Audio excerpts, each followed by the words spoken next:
vlastne hovorí, že boli policia, ráno práca. Ale pekné sú tí plameňaky. My sme teraz kúpili Soničko, takú planšu, Čo Soničko? kameru. Do? Milo, Tak? 200 koľko dal za ňu? 220 či koľko eurý. To má dosť dobrú. Ale to bola asi akože domo sa ju kúpoval, ale tak akože z tých planší. Ako mu hovorí ten chlapík, že má aj pamäť ona. Neviem koľko to. Tuším, bože, koľko to má? 600?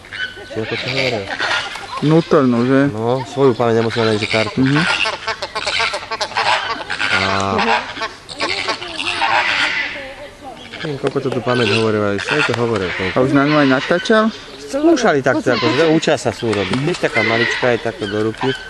Je to Soničko, 200 teda aj voľaké drobné stála. Ja neviem, to vieš, ty parametre, ja tomu nerozumiem až tak. Tak ani ja. Rozumieš, ja len... Ten pár je Má tam tie nádherný. záznamy všelijaké pičoviny a...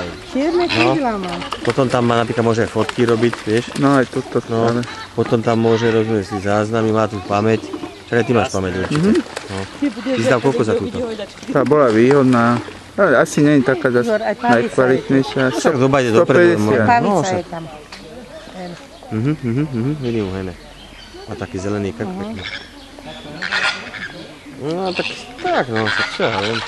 Taká slušná tá kamera. Vyzerá byť ako slušná. Potom tam mali mu hovoriť, že také lepšie trošku, že za 300, cez 300 volá čo Sonička, ale to už hovorí, že to už aj na racošky, že to je, vieš, na heň také veci, že už taká profesionalita.